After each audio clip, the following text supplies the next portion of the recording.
Hello, നമസ്കാരം. എല്ലാവർക്കും എൻ്റെ ഇംഗ്ലീഷ് ലെസണിലേക്ക് സ്വാഗതം. ഇന്നത്തെ ലെസണിൽ ഞാൻ പറയാൻ പോകുന്നത് use to, get use to and be use to.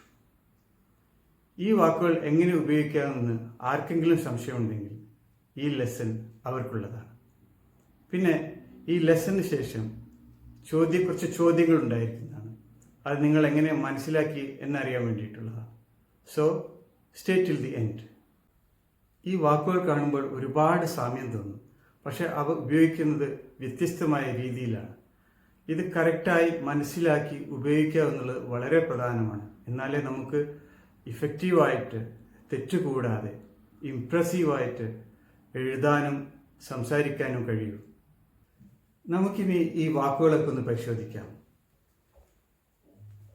used to, get used to and be used to. Okay, ആദ്യമായിട്ട് നമുക്കിതിൻ്റെ പ്രൊനൗൺസിയേഷൻ ഒന്ന് നോക്കാം. Used to. Okay, used to D silent ആണ്. യൂസ്ഡ് ഡി എന്ന് പ്രൊനൗൺസ് ചെയ്യാൻ കുറച്ച് ബുദ്ധിമുട്ടുണ്ട്, അപ്പോൾ ഡി സൈലന്റ് ആണ്. ഓക്കെ, അപ്പോൾ ഇതിന് യൂസ് ടു എന്നാണ് പറയുക. അതായത് യൂസ് വിത്ത് ഡി ടുവും യൂസ് വിത്തൗട്ട് ഡി ടുവും ഒരേപോലെയാണ് പ്രൊനൗൺസ് ചെയ്യുന്നത്. Use to. ഓക്കെ, പിന്നെ നമുക്ക് ഈ യൂസ് ടു പിന്നെ get use to, be use to തമ്മിൽ യാതൊരു ബന്ധവുമില്ല. ഇത് രണ്ടും വേറെ, രണ്ടും വ്യത്യസ്തമായ രീതിയിലാണ് ഉപയോഗിക്കുന്നത്.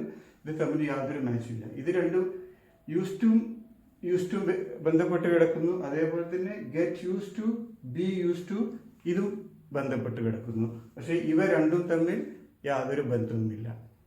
ഓക്കെ, ഇനി നമുക്ക് യൂസ് ടു എങ്ങനെയാണ് ഉപയോഗിക്കുന്നത് നോക്കാം. ഓക്കെ, ആദ്യമായിട്ട് അതിൻ്റെ സ്ട്രക്ചർ നമുക്ക് പരിശോധിക്കാം. Subject plus use two plus verb, ഇതാണ് ഇതിൻ്റെ സ്ട്രക്ചർ. ഈ വേർബിൻ്റെ ബേസ് ഫോം അല്ലെങ്കിൽ പിന്നെ റൂട്ട് ഫോം അല്ലെങ്കിൽ ബെയർ ഇൻഫിനിറ്റീവ് എന്നൊക്കെ പറയാം. ആ വെർബിൻ്റെ ആ ഫോമാണ് ഇവിടെ നമ്മൾ ഉപയോഗിക്കുന്നത്. ഈ യൂസ് ടു കഴിഞ്ഞ കാലത്തെ ചില ഹാബിറ്റ്സ്, ശീലങ്ങൾ, ബിഹേവിയർ, സ്റ്റേറ്റ്സ്, അവസ്ഥകൾ എന്നിവയൊക്കെ പറയാനാണ് യൂസ് ടു നമ്മൾ ഉപയോഗിക്കുന്നത്. കഴിഞ്ഞ കാലത്ത് തുടർച്ചയായി കുറേ കാലത്തേക്ക് ഉണ്ടായിരുന്ന ശീലങ്ങളും അവസ്ഥകളുമാണ്.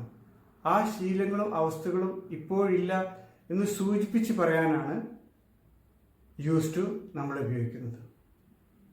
ഇവിടെ ഞാൻ കുറച്ച് എക്സാമ്പിൾസ് എഴുതിയിട്ടുണ്ട്. ഓക്കെ, നമുക്ക് ഇനി ഓരോ എക്സാമ്പിളും നമുക്ക് പരിശോധിക്കാം. ഇനി നമുക്ക് ആദ്യത്തെ എക്സാമ്പിൾ നോക്കാം. We used to live in Dubai. ഈ സെന്റൻസിന്റെ അർത്ഥം നമ്മൾ ഇപ്പോൾ ദുബായിൽ ജീവിക്കുന്നില്ല, നമ്മൾ മുമ്പേ ദുബായിൽ ജീവിച്ചിരുന്നു എന്നാണ്. Okay, we no longer live in Dubai. ഇപ്പോൾ നമ്മൾ വേറെ സ്ഥലത്താണ് ജീവിക്കുന്നത്. ഉദാഹരണത്തിന് നമ്മൾ will live in Doha now. Okay, നമുക്ക് അടുത്ത സെന്റൻസ് നോക്കാം. I use to smoke. ഇതിന്റെ അർത്ഥം ഞാൻ ഇപ്പോൾ സ്മോക്ക് ചെയ്യുന്നില്ല. I quit smoking, I give up smoking എന്നാണ് ഇതിൻ്റെ അർത്ഥം. ഞാൻ മുമ്പേ സ്മോക്ക് ചെയ്തിരുന്നു, പക്ഷെ ഇപ്പോൾ ഞാൻ സ്മോക്ക് ചെയ്യുന്നില്ല എന്നാണ് ഇതിൻ്റെ അർത്ഥം. ഓക്കെ, അടുത്ത സെന്റൻസ് നോക്കിയാലോ. Gloves use to be very cheap. Okay, gloves മുമ്പേ വളരെ ചീപ്പായിരുന്നു, പക്ഷെ ഇപ്പോൾ അത് എക്സ്പെൻസീവ് ആണ് എന്നാണ് ഈ സെന്റൻസ് കൊണ്ട് ഉദ്ദേശിക്കുന്നത്. ചില ആൾക്കാർ പ്രസന്റ് ബിഹേവിയർ, പ്രസന്റ് ഹാബിറ്റ്സ് ഒക്കെ പറയാൻ വേണ്ടി യൂസ്ഡ് ടു തെറ്റായി ഉപയോഗിക്കാറുണ്ട്. പ്രസന്റ് ഹാബിറ്റ്സും ശീലങ്ങളും ഒക്കെ പറയാൻ നമുക്ക് ഉപയോഗിക്കേണ്ടത് യൂഷ്വലി അല്ലെങ്കിൽ നോർമലി എന്നാണ്. ഉദാഹരണത്തിന് I usually get up very early at weekends എന്നാണ് പറയേണ്ടത്. ഇനി നമുക്ക് യൂസ് ടു നോക്കാം.